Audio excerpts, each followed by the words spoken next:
পাখির মতো যেমন সেই পুড়িয়ে ফেলার পরেও ভস্ম থেকে জেগে ওঠে, এই আওয়ামী লীগ ঠিক সেইভাবেই জেগে উঠেছে। বারবার আঘাত আসার পরও ফিনিক্স পাখির মতো জেগে উঠেছে আওয়ামী লীগ। প্রতিষ্ঠা বার্ষিকী সমাবেশে প্রধানমন্ত্রী। খালেদা জিয়া আবারও আইসিইউতে, সুচিকিৎসায় বাধার অভিযোগ ফখরুলের, বিদেশে নেওয়ার সুযোগ নেই জানালেন আইনমন্ত্রী। রসদ জীবনযাপনের নজির মতিউরের ঘড়ির দাম ৩.৫ কোটি টাকা, এনবিআর থেকে ওএসডি দুর্নীতি তদন্তে দুদক। আমন্ত্রণ সংবাদ রাতে, দেখছিলেন সংবাদ শিরোনাম, সাথে আছি আমি ফারনাজ জুই। এবারে বিস্তারিত। বারবার আওয়ামী লীগকে নিশ্চিহ্ন করার চেষ্টা হলেও ফিনিক্স পাখির মতো আবারও জেগে উঠেছে, কারণ তার শক্তি দেশের জনগণ। রাজধানীর ঐতিহাসিক সোহরাওয়ার্দী উদ্যানে আওয়ামী লীগের ৭৫তম প্রতিষ্ঠা বার্ষিকী সমাবেশে একথা বলেন দলের সভাপতি প্রধানমন্ত্রী শেখ হাসিনা। বলেন, যারা দলের চেয়ে নিজেদের বড় মনে করেছেন এবং দল ছেড়ে গেছেন তারা ভুল করেছেন। বিস্তারিত শামীমা আক্তারের রিপোর্টে।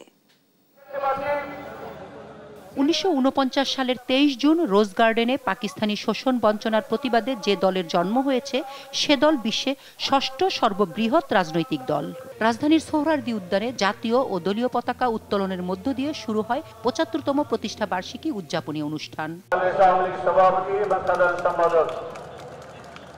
৭৫ বছরের লড়াই সংগ্রাম আর ঐতিহ্যে মনোজ্ঞ সাংস্কৃতিক পরিবেশনায় তুলে ধরে দলের সাংস্কৃতিক বিষয়ক উপকমিটি। প্রতিষ্ঠা বার্ষিকীতে দলের প্রতিষ্ঠাতা সভাপতি মাওলানা আব্দুল হামিদ খান ভাসানী ও সাধারণ সম্পাদক শামসুল হককে স্মরণ করে আওয়ামী লীগ সভাপতি ও প্রধানমন্ত্রী শেখ হাসিনা বলেন, বাঙালির সব অর্জনেই আওয়ামী লীগ জড়িত। বারবার এ দলে আঘাত করা হয়েছে, নিশ্চিহ্নের চেষ্টা হয়েছে, কিন্তু যতবার আঘাত এসেছে ততবারই এই দল জেগে উঠেছে। বারবার এই দলকে খণ্ড বিখণ্ড করা হয়েছে, বারবার এই দলের নিশ্চিহ্ন করবার চেষ্টা করা হয়েছে। সেই আইয়ুব খানের ১২৫৮ সালে যখন শুরু, তখন থেকে নিয়ে শুরু করে বারবার এইভাবে আঘাত এসেছে। কিন্তু আওয়ামী লীগ গণমানুষের সংগঠন, আওয়ামী লীগ জনগণের অধিকার আদায়ের সংগঠন, আওয়ামী লীগ জনগণের আর্থসামাজিক উন্নতি করার সংগঠন। কাজে বারবার আঘাত এসেও এই সংগঠনকে কোনো ক্ষতি করতে পারে নাই। ফিনিক্স পাখির মতো যেমন সেই পুড়িয়ে ফেলার পরেও ভস্ম থেকে জেগে ওঠে, এই আওয়ামী লীগ ঠিক সেইভাবেই জেগে উঠেছে।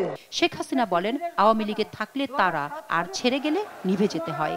বলেন, যারা দলের চেয়ে নিজেকে বড় মনে করেছে এবং দল ছেড়ে গিয়েছে তারা ভুল করেছে। হয়তো কখনো কখনো কোনো নেতারা ভুল করেছেন, কেউ মনে করেছেন আওয়ামী লীগে থাকতে তারাই বড় নেতা, দলের থেকে নিজেকে বড় মনে করে কেউ দল ছেড়ে গিয়ে অন্য দল করেছেন, কেউ দল ছেড়ে চলে গিয়েছেন। যে সকল নেতারা ভুল করেছিলেন, তারা ভুলে গিয়েছিলেন, তারা আলোকিত এই আওয়ামী লীগের নেতৃত্বে ছিলেন বলেই এখান থেকে চলে যাওয়ার পর ওই তারা আর জ্বলে নাই, তারা আস্তে আস্তে নিবু কেউ কিছু মিটেই গেছে। দলীয় সভাপতি বলেন, আওয়ামী লীগ ছাড়া যারা দেশের রাষ্ট্র ক্ষমতায় এসেছে তারা সবাই দুর্নীতি করেছে। বিপরীতে আওয়ামী লীগ জনগণের ভাগ্যের উন্নয়নে কাজ করেছে। নিজেদের বিলাসিতা, অর্থ সম্পদ বানানো, অর্থ পাচার, দুর্নীতি, সন্ত্রাস, জঙ্গিবাদ, খুন খারাপি, অস্ত্রের ঝনঝনানি, শিক্ষা প্রতিষ্ঠানে অস্ত্রের ঝনঝনানি, এটাই ছিল তাদের কাজ। দলের প্লাটিনাম জুবলিতে স্মার্ট বাংলাদেশ ও স্মার্ট সমাজ গঠনে সবাইকে নিয়ে কাজ করার অঙ্গীকার করেন আওয়ামী লীগ সভাপতি। শামীমা আক্তার, দেশ টিভি, ঢাকা। আওয়ামী লীগের প্রতিষ্ঠা বার্ষিকীর সমাবেশে সংবাদ সংগ্রহ করেছেন সহকর্মী শামীমা আক্তার। এ নিয়ে আলোচনার জন্য স্টুডিওতে যোগ দিচ্ছেন আমাদের সঙ্গে। শামীমা, স্বাগত জানাচ্ছি আপনাকে। শুরুতেই আপনার কাছে জানতে চাই যে আওয়ামী লীগের প্রতিষ্ঠা বার্ষিকীতে নেতাকর্মীদের উপস্থিতি এবং উৎসাহ উদ্দীপনা কেমন ছিল? ধন্যবাদ জয়ী আপনাকে। আপনি জানেন যে আজকে আওয়ামী লীগের ৭৫তম প্রতিষ্ঠা বার্ষিকী প্লাটিনাম জুবলি পালন করছে দলটি। এটি অত্যন্ত প্রাচীন দল, উপমহাদেশের ষষ্ঠ রাজনৈতিক দল। আপনি এরই মাঝে রিপোর্টে দেখেছেন এই দলের যখন যে উপস্থিতির বিষয়টি যে বলা হয় যে প্রাচীন দল হিসেবে কিন্তু বলা আছে যে আওয়ামী লীগ মাঠের রাজনীতিতে অত্যন্ত সফল একটি রাজনৈতিক দল। এরা যখনই আন্দোলন সংগ্রাম ছাড়াও যদি কোনো সভা সমাবেশ হয় সেখানে বিপুল উৎসাহ আগ্রহ নিয়ে আসে এবং হাজার হাজার নেতাকর্মী শুধু কেবল যে ঢাকা ঢাকা তা কিন্তু না, ঢাকার আশপাশের জেলাগুলো থেকেও অনেক নেতাকর্মী এসেছে এবং পুরো মাঠ সোহরাওয়ার্দী উদ্যানটি একেবারেই কানায় কানায় পরিপূর্ণ ছিল এবং আমরা একটি বিশেষ প্যান্ডেলে ছিলাম। প্যান্ডেলের বাইরে মানুষের জনস্রোতের স্রোত দেখা গেছে উপস্থিতির বিষয়ে এবং উৎসাহ তো প্রতিষ্ঠাবার্ষিকীর পূর্ণ উৎসাহই আমরা দেখতে পেয়েছি আর সোহরাওয়ার্দী উদ্যানে। দলীয় প্রধানমন্ত্রী শেখ হাসিনা নেতাকর্মীদের কি কি নির্দেশনা দিয়েছেন? আপনি জানেন যে আওয়ামী লীগ মানেই হচ্ছে যে একটি রাজনৈতিক দল না, এটি আসলে একটি বাংলাদেশের জন্য বলা যাবে যে একটি অভিভাবক দল। এই দলের হাত ধরেই বাংলাদেশের স্বাধীনতা এসেছে, স্বাধিকার আন্দোলন হয়েছে, এই দলের নেতা ভাষা আন্দোলনের নেতৃত্ব দিয়েছে এবং বাংলাদেশের প্রতিটি আন্দোলন সংগ্রামে কিন্তু আওয়ামী লীগের দৃঢ় অবস্থান রয়েছে। সেই দিক থেকে শেখ হাসিনা বলেছে যে আপনারা যারা আছেন তারা মনে রাখবেন যে এই দেশের মানুষের ভাগ্য পরিবর্তন ছিল হচ্ছে বঙ্গবন্ধু শেখ মুজিবুর রহমানের স্বপ্ন। আমি যখন আমার বাবার পাশে থেকেছি বড় মেয়ে হিসেবে, তখন আমি আমার বাবার স্বপ্নের কথা শুনেছি এবং সেই স্বপ্নের সোনার বাংলা গড়ে তোলার জন্য কাজ করে যাচ্ছি। এই সব কথা বলে প্রধানমন্ত্রী বলেছেন যে ভবিষ্যতে বাংলাদেশ কেমন হবে। 41 সালে স্মার্ট বাংলাদেশের কথা বলেছে, যেখানে আওয়ামী লীগ বলেছে, আওয়ামী লীগের প্রধান হিসেবে শেখ হাসিনা বলেছে যে স্মার্ট বাংলাদেশে স্মার্ট পপুলেশন হবে, স্মার্ট সমাজ হবে, স্মার্ট অর্থনীতি হবে, স্মার্ট রাষ্ট্র হবে, স্মার্ট সরকার ব্যবস্থা হবে, স্মার্ট তখন একটি স্মার্ট দেশ হবে। এই কথা বলে বলেছেন যে শুধু কেবল 41 সাল না, আমি 2100 সালের কথাও স্বপ্ন দেখি, যেটি বাংলাদেশের ডেল্টা প্ল্যানের কথা বলেছেন হয়তো আমি তখন থাকবো না, কিন্তু সেই সময় স্মার্ট বাংলাদেশ করতে গেলে এই যে উন্নয়নের যে ধারাবাহিকতা, যে সম্মানের সাথে এখন বিশ্বে বাংলাদেশ উন্নয়নের রোল মডেল হয়েছে, জাতি হিসেবে মাথা উঁচু করে বেঁচে আছে বাংলাদেশ, সেই দিকটিকে ধরে রাখতে হবে। বারবার গণতান্ত্রিক ধারা অব্যাহত আছে বলেই বাংলাদেশ উন্নতি করছে এবং বাংলাদেশের রাজনীতিতে একটি স্থিতিশীল অবস্থা রয়েছে বলেই এই উন্নয়নের যাত্রা আরো বেশি সহজ হয়েছে বলে বলেছেন যে আসলে গণতন্ত্রকে ধরে রেখে দেশের উন্নয়নের চাকা যদি আমরা ঠিক রাখতে পারি, তাহলে আওয়ামী লীগের এই প্রতিষ্ঠাবার্ষিকীতে যে সফলতার সাথে তারা আজ তাদের উদযাপন করতে পারছে, ভবিষ্যতেও তারা সেটি উদযাপন করতে পারবে। তিনি যখন থাকবেন না তখনও যেন এই সাফল্য ধরে রাখতে পারে, তার জন্য সবাইকে ঐক্যবদ্ধ থাকার নির্দেশ দিয়েছেন। ভবিষ্যৎ পরিকল্পনার সাথে সাথে প্রধানমন্ত্রীর বক্তব্যে কোন বিষয়টি বিশেষ গুরুত্ব পেয়েছে? ধন্যবাদ আপনাকে। হ্যাঁ, প্রধানমন্ত্রীর ভবিষ্যতের বক্তব্যের সাথে প্রধানমন্ত্রী কিন্তু বারবার বলেছেন যে আসলে আওয়ামী লীগে এই দেশের রাজনীতিতে বেশ কয়েকবার আপনি জানেন যে চড়াই উতরাই পার করে বলা হয়, সেটি যেমন পাকিস্তান আমলেও ছিল, এইটি দেশ স্বাধীনতার পরে আপনি তো জানেনই যে এই দেশের যিনি বাংলাদেশের স্বপ্নদ্রষ্টা বঙ্গবন্ধু শেখ মুজিবুর রহমান, বলা হয় 1000 বছরের শ্রেষ্ঠ বাঙালি, তাকে সপরিবারে হত্যা করে আওয়ামী লীগকে নিশ্চিহ্ন করা হয়েছিল এবং তারপর এই দলটি কিন্তু থেমে যায়নি। শেখ হাসিনাকে তার অবর্তমানে দেশের দলের হাল দিয়ে এই শেখ হাসিনা কিন্তু আবার দলকে সংগঠিত করেছে, টানা প্রায় 4 দশক ধরে তার হাতে ক্ষমতা। এরপর তিনি বলেছেন যে এরপরে 2007 সালেও দলকে ভাঙার চেষ্টা করা হয়েছে, কিন্তু দলকে যতবার ভাঙার চেষ্টা করা হয়েছে ততবার ফিনিক্স পাখির মতো ছাই বৎস থেকে এই দল জেগে উঠেছে এবং বলেছে যে আসলে আওয়ামী লীগকে নিশ্চিহ্ন করার চেষ্টা চলছে, ষড়যন্ত্র হয়, আপনারা সজাগ থাকবেন এবং ঐক্যবদ্ধ থাকবেন। এবং এই দলের বলেছে যে প্রধান শক্তি আওয়ামী লীগের শক্তি জনগণ, আওয়ামী লীগ তৃণমূলের মানুষকে নিয়ে, তৃণমূলের নেতাদের নেতৃত্বের মধ্য দিয়ে এবং তাদের যে মুজিবের যে আদর্শের সৈনিক, তাদেরকে নিয়ে ভবিষ্যৎ রাজনীতি টিকিয়ে রাখার কথা বলেছেন। অসংখ্য ধন্যবাদ জানাচ্ছি আপনাকে। আপনাকেও ধন্যবাদ। দর্শক, স্টুডিওতে আলোচনায় যুক্ত ছিলেন সহকর্মী শামীমা আক্তার।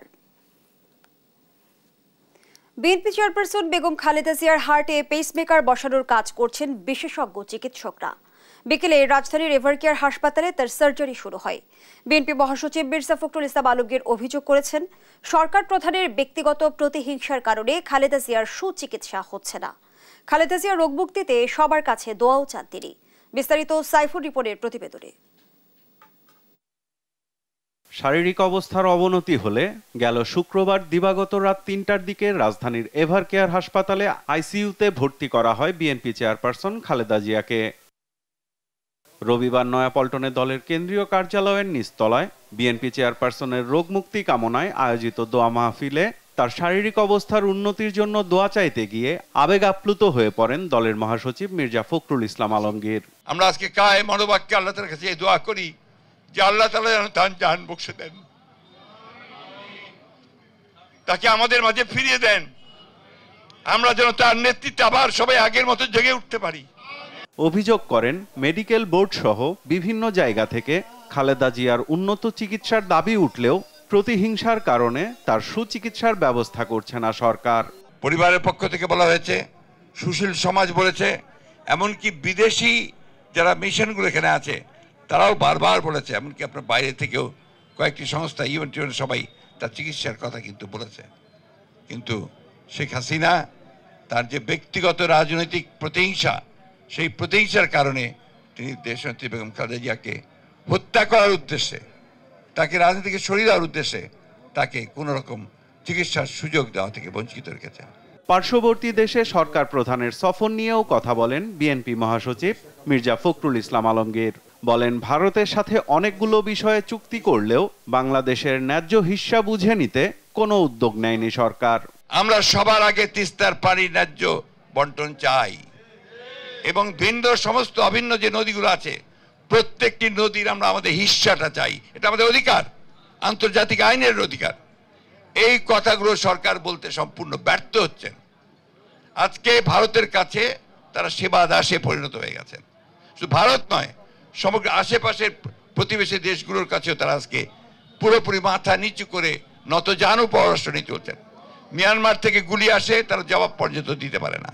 পুলিশের দুর্নীতিবাজ কর্মকর্তাদের নিয়ে সংবাদ প্রকাশের বিষয়ে পুলিশ সার্ভিস অ্যাসোসিয়েশনের বিবৃতিতে বিস্ময় প্রকাশ করে বিএনপি মহাসচিব বলেন, দেশের গণতন্ত্র ধ্বংসের দায় কতিপয় পুলিশ কর্মকর্তাদেরও নিতে হবে। এই অবৈধ সরকারের সঙ্গে যোগসাজশ করে তারা বিত্ত বৈভব একটা দুর্নীতি পাহাড় করে তুলেছে। শুধু তাই নয়, তারা রাষ্ট্রযন্ত্রকে ধ্বংস করছে এবং গণতন্ত্রকে ধ্বংস করার দায়ও তাদেরকেই নিতে হবে যারা এই বিষয়ে জড়িত আছেন। সাইফুল রিপন, দেশ টিভি, ঢাকা। এদিকে খালেদা জিয়াকে বিদেশে নিয়ে চিকিৎসার সুযোগ নেই এবং বিদেশি চিকিৎসার জন্য নতুন কোনো আবেদনও আসেনি বলে জানিয়েছেন আইনমন্ত্রী আনিসুল হক। রোববার বিচার প্রশাসন প্রশিক্ষণ ইনস্টিটিউটে এক অনুষ্ঠান শেষে সাংবাদিকদের প্রশ্নের জবাবে একথা বলেন তিনি। জানান, মানবিক দৃষ্টিকোণ থেকে খালেদা জিয়াকে কারাগারে রাখা হয়নি, দেয়া হয়েছে সব রকম চিকিৎসার সুযোগ।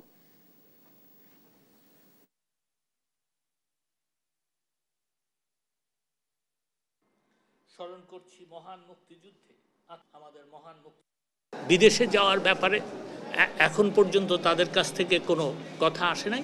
আমি সে সম্বন্ধে কোনো বক্তব্য দিব না। আজ পর্যন্ত তিনি কিন্তু যেই হাসপাতালে তার ইচ্ছা মতো যে চিকিৎসা নেওয়ার সেই ব্যবস্থা করা হয়েছে এবং বিদেশ থেকেও ডাক্তার এনে তার চিকিৎসা করা হয়েছে। তো আমার মনে হয় যে মানবিক দিক থেকেই আমরা এটাকে দেখছি। দেখছেন সংবাদ রাত। অসৎ জীবনযাপনের এক অনন্য নজির। এনবিআর সদস্য মতিউর রহমান যে ঘড়ি পরেন তার দাম তার চাকরি জীবনের মোট আয়ের প্রায় 8 গুণ বেশি, আর বেল্টের দাম তার 1 মাসের বেতনের সমান। অনুসন্ধানে দেখা গেছে তার মোট সম্পদ যেন বিশাল সমুদ্র, যার মাঝে তার বৈধ আয় যেন 1 ফোঁটা পানি। মতিউরের বৈধ আর সম্পদের হিসেব বিশ্লেষণ করেছেন এম এ আসিম। এক সময়ের পল্লী কর্মসংস্থান কর্মকর্তা বর্তমানে হাজার কোটি টাকার মালিক ওএসডি হওয়া রাজস্ব কর্মকর্তা মতিউর রহমান। কাগজে কলমে তার বর্তমান মূল বেতন ৭৮,০০০ টাকা।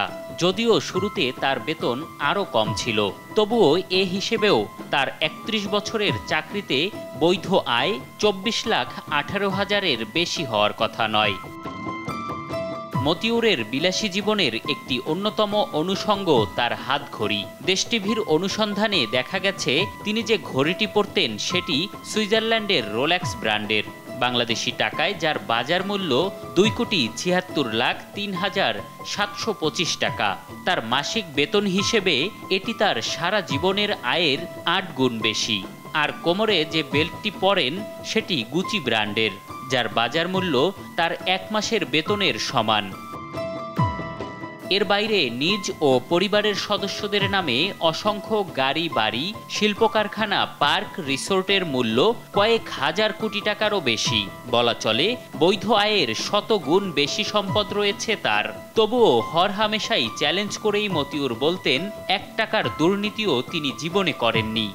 আপনারা যদি 1 টাকার দুর্নীতি কোথাও বের করতে পারেন যে মতিউর রহমান কাস্টমস কমিশনারের দায়িত্ব পালন করাকালীন 1 টাকার দুর্নীতি করেছে, তাহলে যা বলবেন আমি মেনে নেব। শুধু একজন রাজস্ব কর্মকর্তা নয়, এমন অবৈধ সম্পদশালী সকল কর্মকর্তাদের দ্রুত বিচারের দাবি সচেতন নাগরিকদের।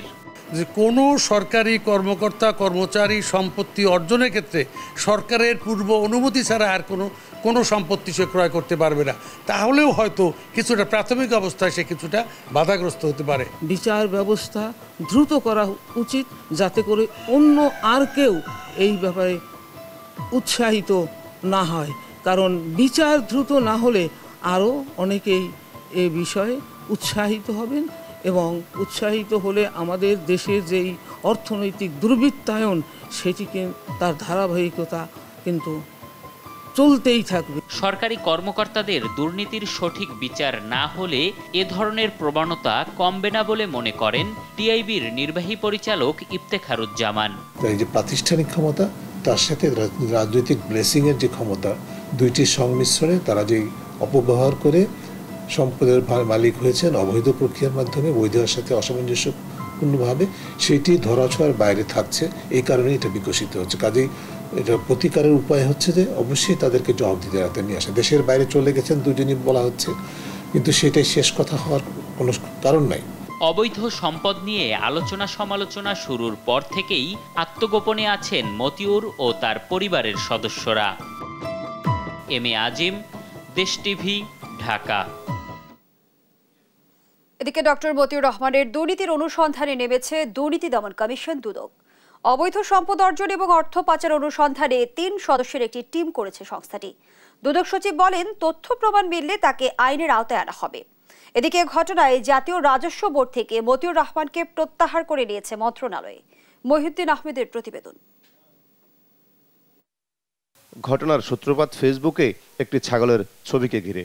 15 লাখ টাকা মূল্যের সেই ছাগল কোরবানির জন্য কিনে ইফাত নামের এক তরুণ তার ফেসবুকে পোস্ট করেন। পরবর্তীতে জানা যায় সে ছেলের বাবা জাতীয় রাজস্ব বোর্ডের সদস্য ডক্টর মতিউর রহমান। তারপরেই সমালোচনার ঝড় ওঠে সামাজিক মাধ্যমে। ভাইরাল হয়ে যায় ইফাতের ফেসবুক পোস্ট।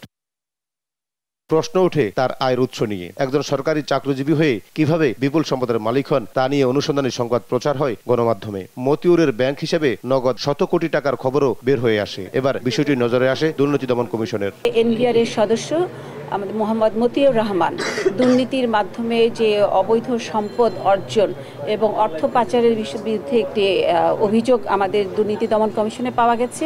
সেই অভিযোগটি আমাদের বিবেচনায় নিয়ে গত 4/6/2024 তারিখে কমিশন সভায় একটি টিম গঠন করে এই বিষয়টি অনুসন্ধান করার জন্য নির্দেশনা দেওয়া হয়েছে। ঘটনা নিয়ে সংবাদ সম্মেলনে দুদক সচিব জানান, তারা এর মধ্যে ডক্টর মতিউর রহমানের অবৈধ সম্পদ এবং অর্থ পাচারের অভিযোগ অনুসন্ধানের সিদ্ধান্ত নিয়েছেন। এখন যেহেতু নতুন করে তথ্য পাওয়া গেছে, এই তথ্যগুলির ভিত্তিতে এখন আবার আপনার অনুসন্ধান করা হচ্ছে এবং ইতিমধ্যে একজন উপপরিচালককে আহ্বায়ক করে 3 সদস্য বিশিষ্ট একটি টিম গঠন করা হয়েছে। এই টিম ইতিমধ্যে কার্যক্রম শুরু করেছে। এদিকে একই দিন জাতীয় রাজস্ব বোর্ড থেকে মতিউর রহমানকে প্রত্যাহার করে নেওয়া হয়েছে, যুক্ত করা হয়েছে অর্থ মন্ত্রণালয়ের অভ্যন্তরীণ সম্পদ বিভাগে। মতিউরের অবৈধ সম্পদ তার পরিবারের যেসব সদস্যদের নামে রাখা হয়েছে তাদেরও আইনের আওতায় আনা হবে বলে জানায় দুদক। মহিউদ্দিন আহমেদ, দেশ টিভি, ঢাকা। দেশের উত্তর পূর্বাঞ্চলের বন্যা পরিস্থিতির অনেকটা উন্নতি হয়েছে, তবে স্পষ্ট হয়ে উঠেছে বন্যার ক্ষত। ভোগান্তিতে আছেন স্থানীয়রা। পরিস্থিতি জানাতে মৌলভীবাজার থেকে সরাসরি যুক্ত হচ্ছেন সহকর্মী সালে এলাহি কুটি। মৌলভীবাজারে বন্যা পরিস্থিতির কোনো উন্নতি হয়েছে কিনা, আর বানভাসী মানুষ কি বলছে, বন্যার ক্ষত কাটিয়ে উঠতে প্রশাসনের পক্ষ থেকে কোনো পদক্ষেপ নেওয়া হয়েছে কি, জানাবেন। জয়, আপনাকে যেমনটি জানাতে চাচ্ছি যে আজকে মৌলভীবাজারের বন্যা পরিস্থিতির যে সর্বশেষ খবর যেটা হচ্ছে, মৌলভীবাজারের মনু এবং ধলই নদীর পানি বিমসসীমার নিচ দিয়ে প্রবাহিত হওয়ার কারণে মৌলভীবাজারের যে পৌরসভার 6 নম্বর এবং 1 নম্বর ওয়ার্ডের যে গ্রামবাসী প্লাবিত ছিলেন সেটা অনেকটাই পানির বাড়ি থেকে নেমে গেছে। সেই সাথে মৌলভীবাজার সদর উপজেলার চাঁদনীঘাট ইউনিয়নের যে মাতারখাপন, শেমেরকুনা, সাববিয়া সহ যে 8 থেকে 9টি গ্রামের মানুষ বন্যা কবলিত ছিলেন, সেখান থেকেও পানি নেমে গেছে, কিন্তু মানুষজন ঘরে ফিরতে পারতেছেন না। আমি আপনাদের একটা বিষয় জানাতে চাই, আজকে মৌলভীবাজারের জুড়ি উপজেলায় ছিলাম। জুড়ি থেকে কুলাউড়া এবং বড়লেখা 3টি উপজেলায় হাকালুকি হাওরের যে বন্যা কবলিত মানুষের দুঃখ দুর্দশা দেখার সুযোগ হয়েছে এবং মানুষের সাথে সেখানে কথা বলে যেটুকু জেনেছি যে আজকে প্রায় 8 থেকে 10 দিন যাবৎ এই 3টি উপজেলার প্রায় 95% মানুষ হাওর পাড়ের মানুষ বন্যা কবলিত আছেন। এখন পর্যন্ত তাদের গড়ে কোমর পানি, কোথাও কোমর পানির নিচে তারা করছেন এবং একমাত্র নৌকা ছাড়া যাতায়াতের কোনো ব্যবস্থা নেই। আমরা তাদের সাথে কথা বলেছিলাম, তারা বলেছেন যে শুকনো কিছু খাবার সামাজিক সাংস্কৃতিক সংগঠনের পক্ষ থেকে দেয়া হয়েছে, কিন্তু প্রশাসনের পক্ষ থেকে সরকারিভাবে কোনো ত্রাণ তৎপরতা এখনো তারা পান নাই। দিনমজুর মানুষ যারা, অনেকেই মৎস্যজীবী, সেই মৎস্যজীবী মানুষরা তাদের এখন পর্যন্ত পায় নাই। আমি কথা বলেছিলাম জেলা প্রশাসকের সাথে, জেলা প্রশাসক আমাকে জানিয়েছেন যে এ পর্যন্ত মৌলভীবাজারের 60টি উপজেলায় যে বানবাসী মানুষের জন্য 547 মেট্রিক টন জিয়ার চাল বিতরণ করা হয়েছে, কিন্তু প্রকৃতপক্ষে হাওরের নিম্নাঞ্চলের যে সব মানুষ বানবাসী হয়েছেন এবং বন্যা কবলিত, তাদের কাছে এখন পর্যন্ত ত্রাণ পর্যন্ত পৌঁছায় নাই। এই ছিল আমার কাছে মৌলভীবাজারের বন্যা পরিস্থিতির সর্বশেষ খবর। ধন্যবাদ জানাচ্ছি আপনাকে। দর্শক, মৌলভীবাজার থেকে বন্যা পরিস্থিতির খবরাখবর নিয়ে যুক্ত ছিলেন সহকর্মী সালে লাহি কুটি। দেখছেন সংবাদ রাত।